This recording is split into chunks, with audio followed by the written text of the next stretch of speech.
11 years ago to the day, I started carrying a gun, and if you were sitting across the table from me right now as my 21-year-old gun-toting self, this is the advice that I'd give you. I'm not talking about why I don't carry a 1911 anymore, or why I think you should carry a gun in appendix position with a red dot and a weapon light. I'm talking about the mindset, the responsibility, the why of concealed carry.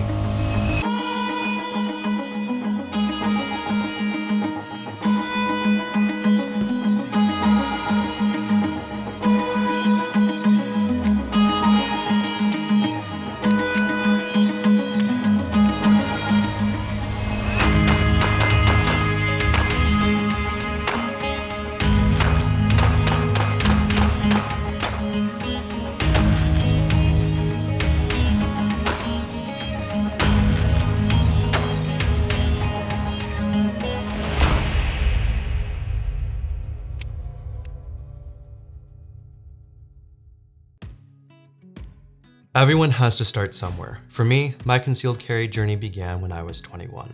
And the first thing that I would tell my 21-year-old self is concealed carry is a journey, not a destination. It's not a one-time purchase or a diploma at the end of a degree or even a passive daily activity like putting on your shoes. It's more like signing up for the gym or enlisting in the military. It's something that you have to continue to invest time in, put in effort, and get better at and study for the rest of your life. I didn't grow up playing first-person shooter games. I wasn't from the military. My dad didn't take me hunting as a kid.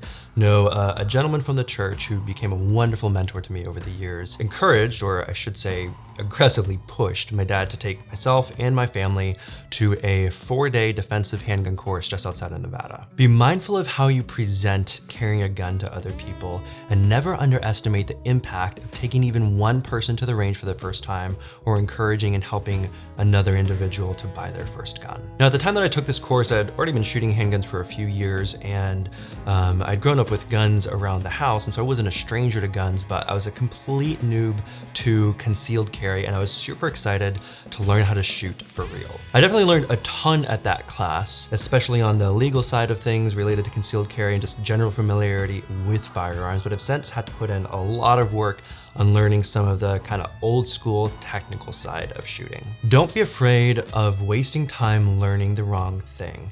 That's just part of the learning process, and it'll teach you a lot of things not to do that you can then better help other people with in the future. What you should be afraid of is wasting time staying at the same level when you could be getting better because you feel like you're good enough or you've learned all there is to know. If you want to know some of the more practical tips that I have for new shooters or people just getting serious about shooting, then check out this video right here.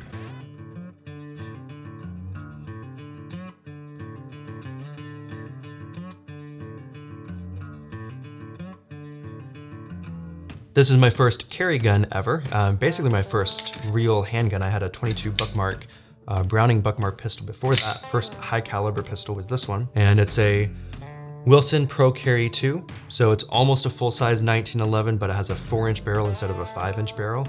And it's mostly stock, but there's a couple of upgrades. First, I have the G10 Alien grips from VZ Grips, which provide more aggressive texturing and just look really cool as well. Next up are the MiPro or MEPRO night sights, which are just easier to see in low light because they glow a little bit. And lastly, I always use Wilson Combat magazines instead of the stock Kimber magazines, as I've found them to be much more reliable.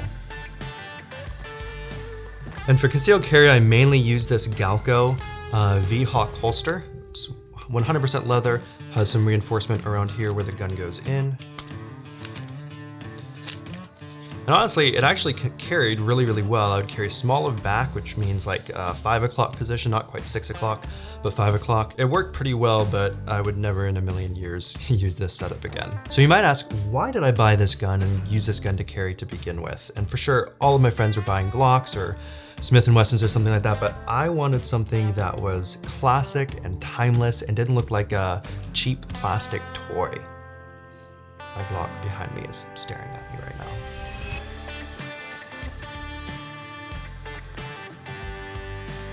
I also love the trigger on this gun. For some reason, I really wanted the safety, and I had stuck in my head that I could shoot better with a 45 than a 9mm. I have no clue where I got that idea. And then as far as the holster, I was determined to use leather. There was no way in the world that I was gonna carry a plastic gun and a plastic holster. Are you absolutely kidding me?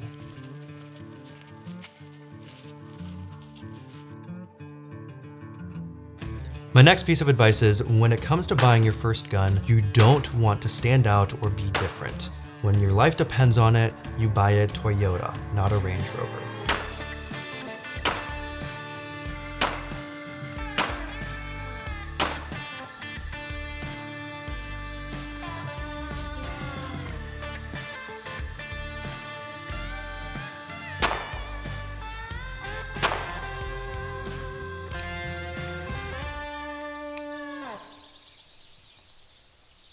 Now, before I go any further, please, I have one thing to ask of you. Hit that subscribe button.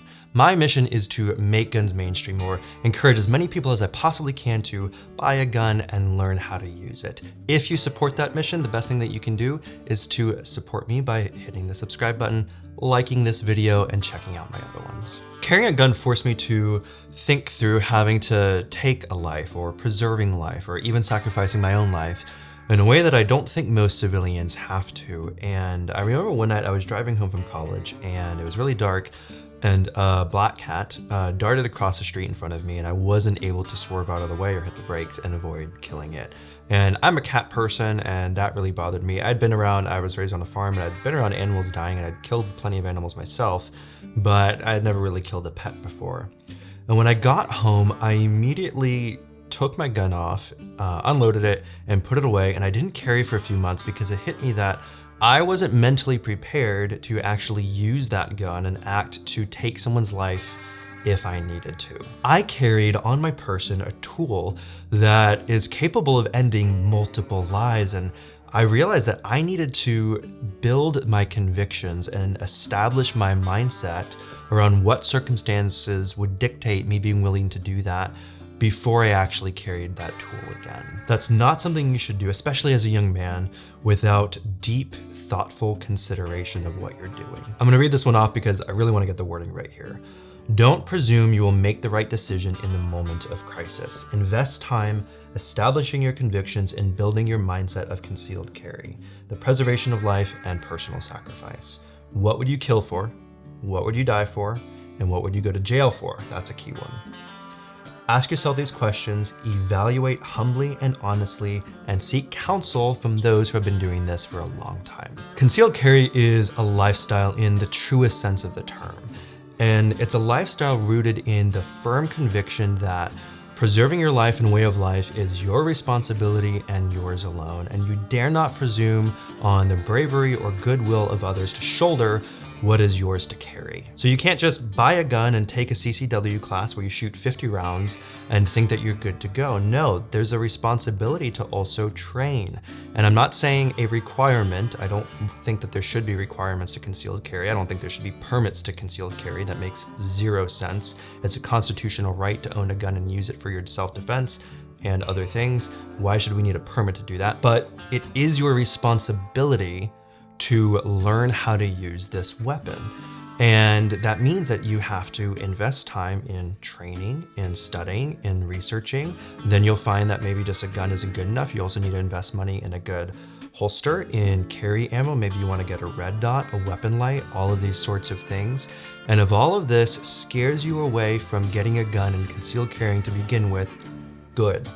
But it shouldn't. It should motivate you, because if you understand what this is about, the responsibility of gun ownership, then you should be motivated and driven to embrace that responsibility and invest yourself fully in it. Concealed carry can be uncomfortable at times, inconvenient at times, awkward at times, but you don't carry a gun because it's cool or makes you feel good, although carrying a gun and knowing how to use it 100% makes you feel more confident and way more safe, but you carry because you believe it's your responsibility. And studies show that in 92% of cases, it is significantly less comfortable, more inconvenient, and more awkward to get shot than it is to actually carry a gun. Second to last piece of advice, and this is somewhat anecdotal for me, Carry everywhere. It doesn't matter if it's uncomfortable or inconvenient. Imagine owning a gun and having your concealed carry permit and carrying all the time and then not on the day that you need it. That would suck. And a quick note, I do have a video that I'll link right here